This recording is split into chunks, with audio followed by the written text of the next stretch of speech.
Hello from Griffith Park, Los Angeles, California. Hey, it's Andrew, Park Rovers, and we are at the Los Angeles Live Steamers Railroad Museum. We are mostly here because we get to see Walt Disney's barn today. This is known as the only free Disney attraction.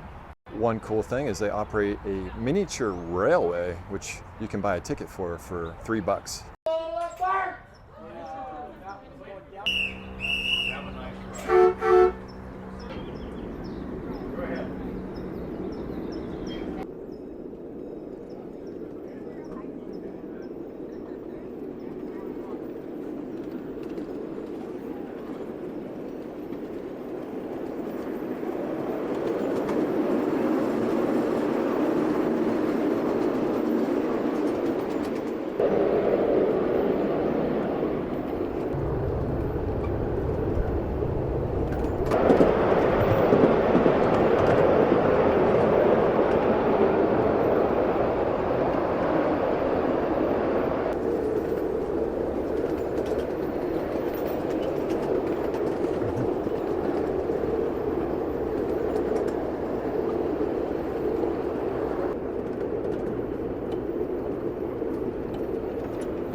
Thank you, everybody. Extra to the front of the train. Well, that was an awesome train ride, and now it's time to check out Walt Disney's Carolwood Barn.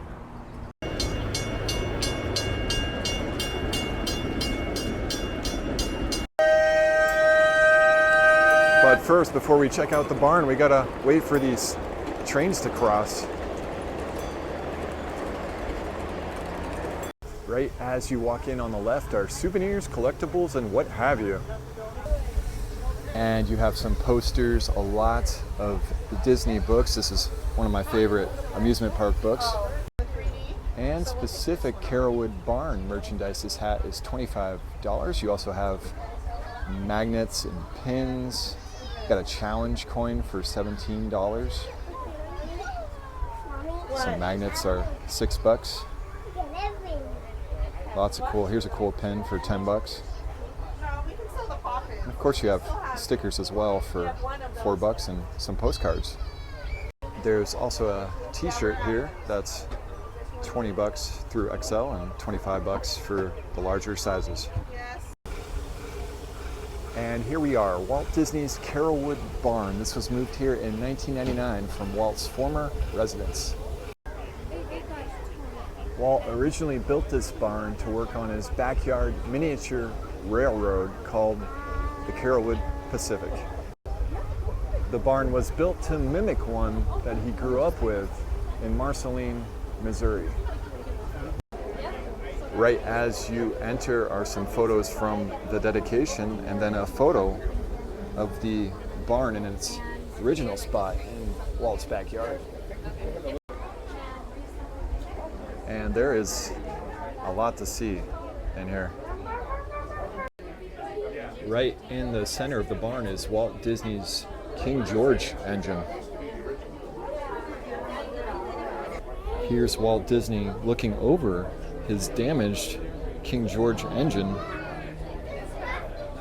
Also in the center here are some sketches from Harper Goff of Main Street. And here's another Harper Goff sketch of the Jungle Cruise and a photo of Walt and Harper Goff on a Jungle Cruise boat.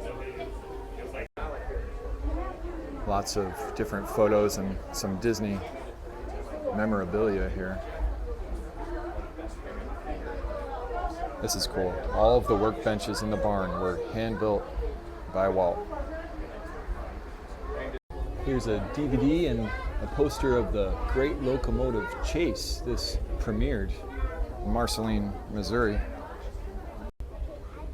And here's one of Walt's original pork pie hats that apparently Lillian was not particularly fond of.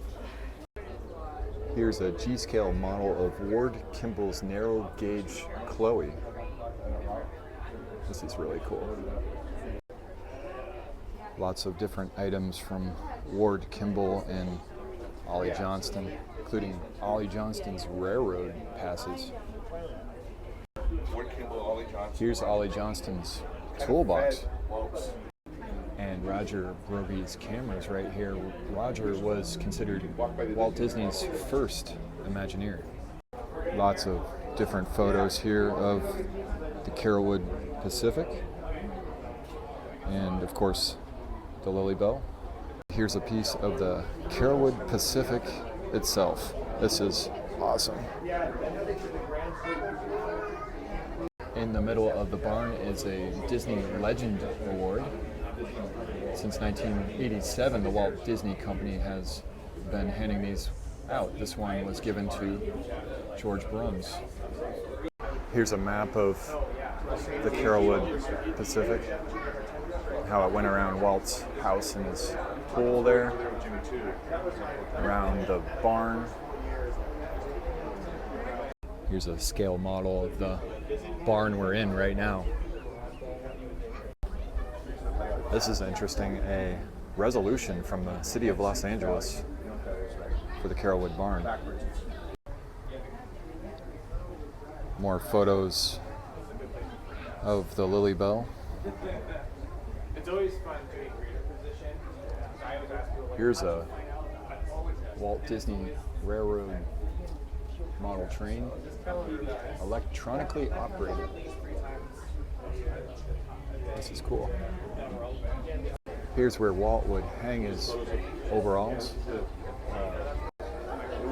And this might be the coolest thing in the room. This is a model of the mine train through nature's wonderland built by Imagineer Sam Towler.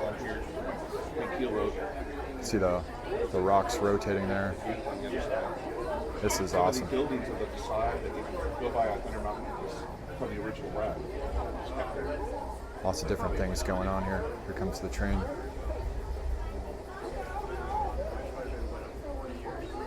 Yes, 1979 was the Thunder Mountain. Here's an antique telephone that Walt used to communicate between the barn and the main house. And here is Walt's workbench, which was hand-built by Walt Disney. There are machined parts for Walt's Lily Bell laid out here. Here is the Carolwood Pacific electric control panel. This is awesome.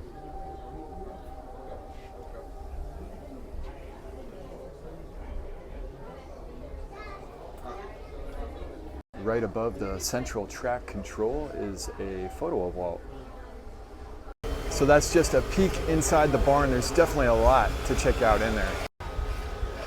Here's a combine that was part of the Santa Fe and Disneyland Railroad.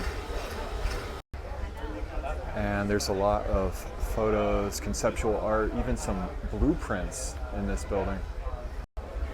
Here's a Main Street car sign from Disneyland in 1955.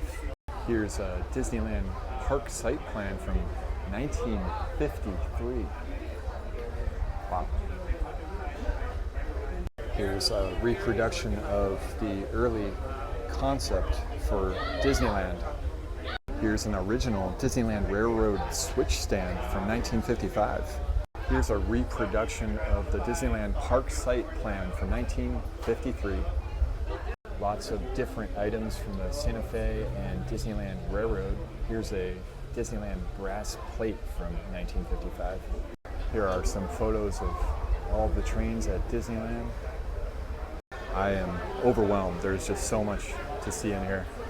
Here's a Disneyland plot plan from 1966. This is pretty cool. Some photos of the monorail and Walt. Here's a vintage Disneyland Railroad sign and some postcards. Some reproductions of concept art for the monorail and the Viewliner. Here's a 1959 Disneyland monorail panel. Here's some cool vintage merchandise and souvenirs. And as you exit, you get some information of the Combine car that's housed in the shed. Here's a peek inside the Combine. Back behind the shed is Ollie Johnston's Railroad Depot. This is really cool. And you can see Imagineers and Disney legends here on the bricks.